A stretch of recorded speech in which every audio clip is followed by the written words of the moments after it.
After Kayte lost Rita, she walked and walked. Rita had run off into a wasteland filled with scrubby trees, tall grasses, abandoned houses. There were a million places for her to hide. Kayte knew the odds that she would find her were slim, no matter how long she walked.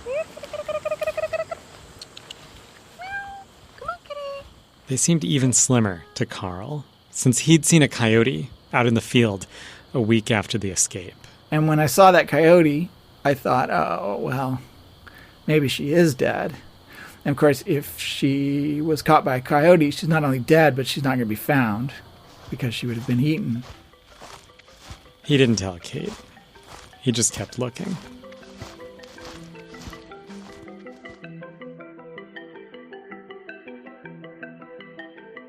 Kayte and Carl spent a lot of time in those fields. How did they account for that time? They weren't working. They weren't sleeping or cooking or even really taking care of anyone. They weren't exactly enjoying themselves either. They were just wandering around, calling for Rita. You can't really call that time productive. They're not making things. They're not taking care of things. It's extra. In a way, Kayte and Carl and all the people helping them were spending time outside reality. At least outside economic reality, which is probably a good place to be. It was a place where searching for Rita was valuable, even if they'd probably end up empty-handed. Anyway, all of this is to say, Kayte wasn't the only one who left work to help find Rita. I was at work, and I got a frantic phone call from Kayte, and she said that she had taken the cats to the vet and that Rita had escaped in the parking lot and that Rita had disappeared into the underbrush behind the strip mall. So I rode my bike to work at that time, and I worked on the far other side of town. So I recall telling my boss about the situation and her saying, oh, well, you better go. She understood the gravity of the situation. She was a pet owner, dog owner, and I think pet owners have a shared worldview, I suppose. I love animals more than most people.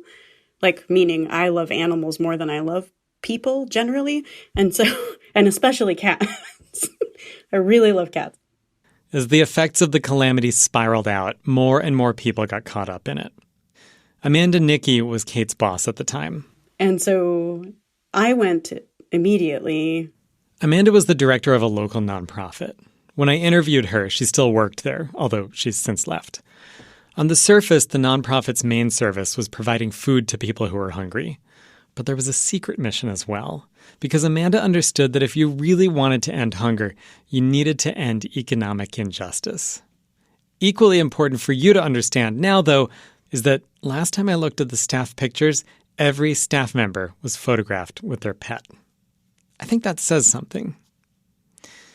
Anyway, that day in the fall of 2016, they'd gotten a group text at the office. But maybe it was a phone call. I don't remember. But it was an urgent, can someone please help me? So Amanda went. Right then. And if you've listened to Chapter 1, you know what happened next. They searched and searched and didn't find her. But I want to get back to the fact that Amanda left work. She had an organization to run. Were you leaving work regularly? Yeah. And I think that, I'm the boss. I can do what I want. But there's also, this idea of, this was something important going on in Kayte's life. And she was my employee, but she's also my friend. And, something that guides us in our organization is understanding our humanity and being real people and humans and, allowing that to happen and be in the space where we work. And, everyone has had their missing cat or equivalent in their lives, and that's allowed to, be real and take up space here. So hell yeah, we were leaving work to go look for the cat. Yeah, it was very important work. As important as feeding people? I don't know. Maybe. If it means being able to go back day after day to a job that puts you face to face with how our society allows so many of its people to go hungry.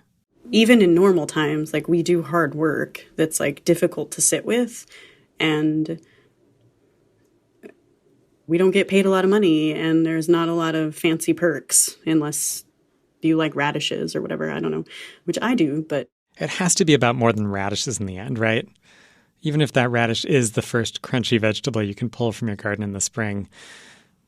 But so can knowing that people have your back. in the way that we cultivate community outwardly, we do that internally as an organization too. And so that means like feeling safe and supported enough to say, I can't make pies today for this workshop. I have to go find my cat. And knowing that that's okay. I don't know. What is work, really? Amanda's skeptical about work culture, but she really believes in taking care of people. And maybe that's what real work is. Which is why she ran this organization, and why she wanted to change how we talk about hunger, and why, at the same time, she was ready to pick up and head out when Kayte got a phone call. Someone had seen Rita. And I felt pretty certain that they had actually seen her because they had seen the picture of her. They said they were very certain that it was her. She made more flyers and handed them out to pretty much every single household in the Peppergrass development. We put them on every door. And it's this small community made up of these really quaint duplexes. So Kayte heads over to Peppergrass. The neighborhood is laid out in loops, and at the center of the biggest loop, there's a green space that slopes down behind the houses. There are pine trees, then drain pipes, and gravel and weeds at the bottom. That's where Kayte went. That's where Kayte hoped to find Rita, like she'd hoped at 5 a.m. at Kroger, like she'd hoped at the abandoned houses where Rita first disappeared, because she was scared and she was on her own and she needed to be brought home.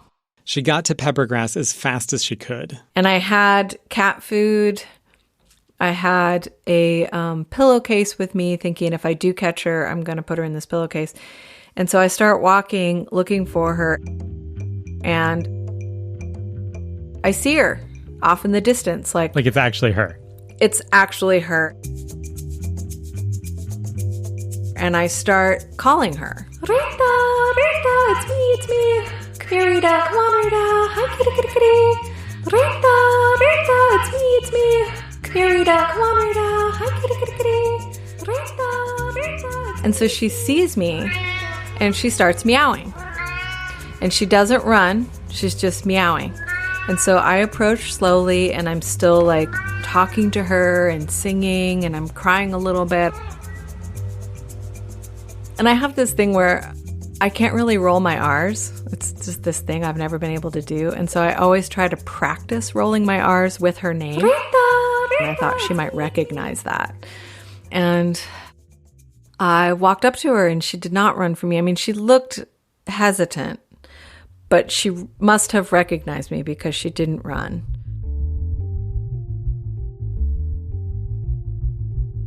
And then I just reached down and grabbed her. And I held her by the scruff of her neck, like you do with cats to kind of help control them.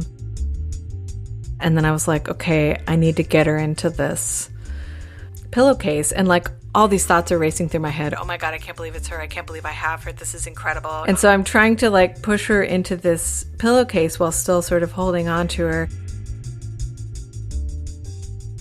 And she's a pretty big cat and she's pretty strong and she was fighting like crazy and she somehow busted out of my grip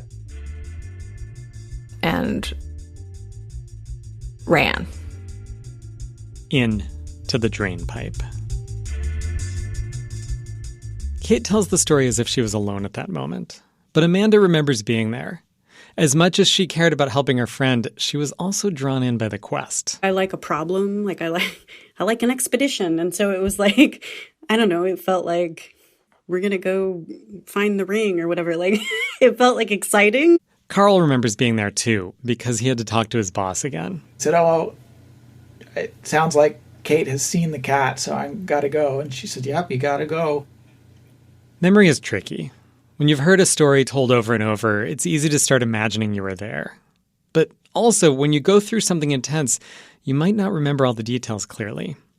Were Amanda and Carl there when Rita was in Kayte's arms and then, a moment later, gone again? We'll leave that particular black box unopened. But they both remember what went through their heads. Why didn't Kate hold on tighter? Why don't you dig your claws into the scruff of her neck and get her under your shirt or whatever, Were you mad? Yeah, a little. Or disappointed, maybe is better. I tend not to feel anger toward people I'm close to, but I was definitely second guessing what she failed to accomplish. Yeah, I was definitely sad that it wasn't over at that point. Kate is so thoughtful and confident. But in that moment, she was like, I was stupid. I shouldn't have done that. And it was really hard to see her be so hard on herself when this is a cat who did not want to come home yet. She was not done. She was having fun and, had more stuff to do. As she made clear when, a few minutes later, she dashed out from the drain pipe, leaped over the food they had put out for her, didn't even pause to sniff it, and ran off between two houses into another part of the neighborhood. She was gone. Again. And if you're keeping track, you're right. That was the fourth time Rita left. Amanda left, too. She did have an organization to run. Kate and Carl stayed in the neighborhood for a while longer, but there was no more sign. That sighting, though, was a major change in the search. Now they knew for sure that Rita was alive and, for the moment, surviving. They didn't have to wonder anymore if she had died and their search was futile. Because for those first couple months, that was the hardest part. Carl said if they'd known Rita had been killed by a car in front of their house, they could have mourned the loss, been sad in the way that you're sad when you lose a pet, and then moved on. But with Rita missing, there was no closure. Before that first sighting, and there would be more, it really felt like Schrodinger's cat. That thought experiment where a cat is put into a black box. If a monitor detects a certain radioactive decay, a flask of poison is released and it kills the cat. Until the box is opened, you can't know what state the cat is in. For the observer, the cat is simultaneously dead and alive. It's precisely that epistemic state. There's no way to know. And so there was no point in mourning because I was hopeful that she was still alive. And there was no sense in giving up because I thought she was still alive. But there was also a sort of futility to it. And that was an emotional drag for sure. And that is probably the best explanation as to why Kate and Carl found themselves digging up a dead cat that they were already pretty sure was not Rita. We'll get to that after a quick break.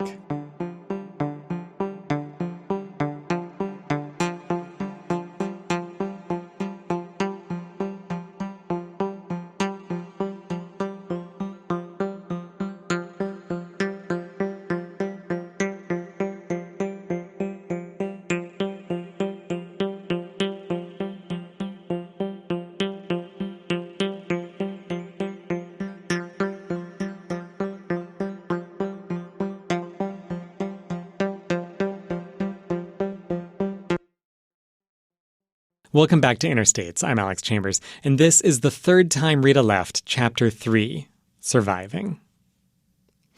As you know, Kate and Carl have lost their cat Rita, and they've been putting up posters, posting on listservs, listing her on social media, and because of all that posting and listing, someone reached out. They had found a dead cat that matched Rita's description, and they'd buried her in their backyard. And they said that we could dig it up if we wanted to check. It was in a part of town it was hard to imagine Rita getting to. It was the opposite direction of where she'd run, and she would have had to cross a busy street and go through a bunch of neighborhoods to get there. But I felt like we had to know if it was her or not. And so Carl and I decided we were going to go and we were going to dig up this dead cat's body, and that we needed to take our son Cosmo with us because if she had died, we thought it would be good for him to actually see the body so that he could have closure or something. So they head down there. It was on that road. You know the one. It's the one called That Road. So we went to the corner of Rogers and That Road. And It was like a younger woman, and she answered the door, and she was like, yeah, just right over there. And she kind of pointed to where she had buried the cat. And so we dug it up. It wasn't Rita. Yeah, it was really recognizable. You could tell by the fur that it was not our cat. So they put it back in the ground.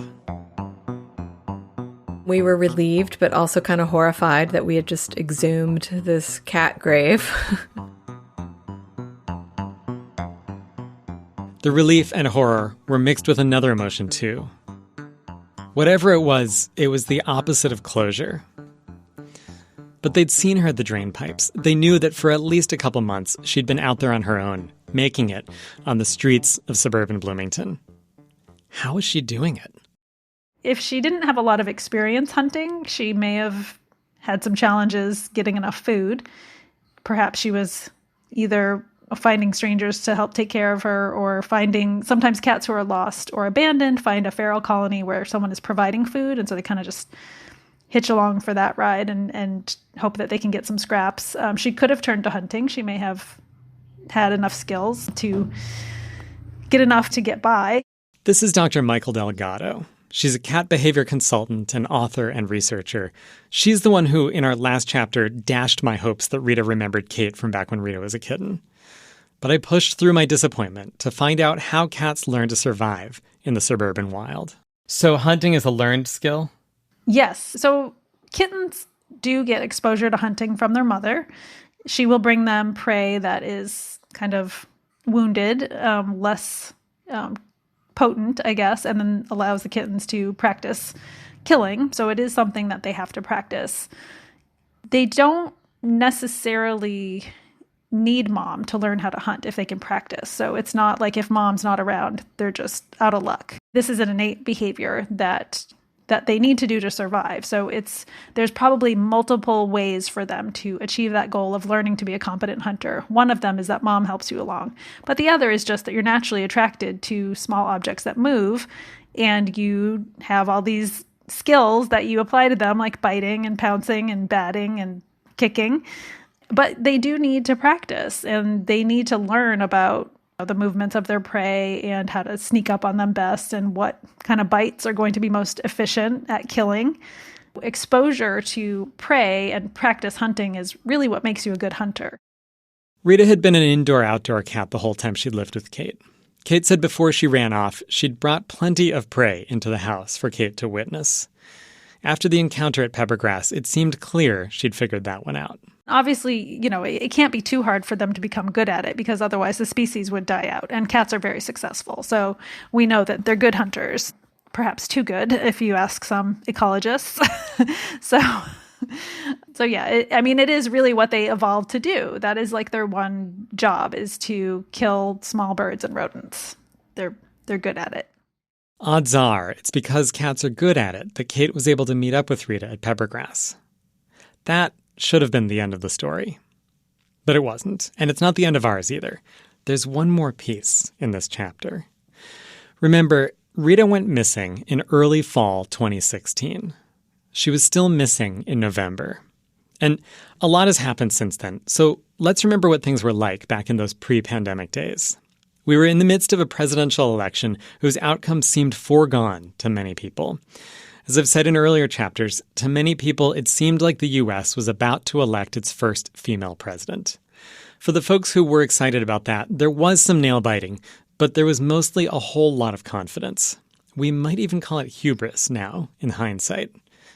Over at work, Amanda was making plans. What we had decided was that the day after the election we would have... And again, because I think we were all like, this is going to be a celebration. It's going to be amazing. It's going to be so exciting. And so we were going to have like a waffle bar type thing. Like, we're going to make waffles and we're going to have all these fancy toppings for waffles. And instead, Trump won. And we all came in and we made waffles and wept all morning. Shortly after, there was an SNL skit with, I think her name is Kate McKinnon, And she sang, as Hillary sang Hallelujah. It was like really stabbing funny, but also like deeply mournful. And I've been thinking about that a lot, because that's like, we had no idea that like this would be like how we all collectively felt for years afterward. Hallelujah, hallelujah, hallelujah, hallelujah.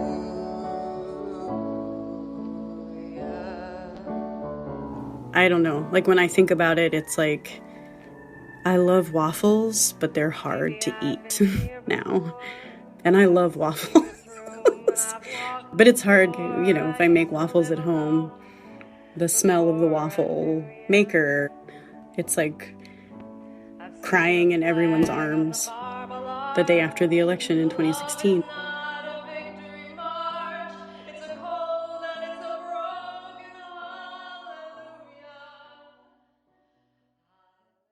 Rita was lost in September, and in November, there was the election, and Trump was elected.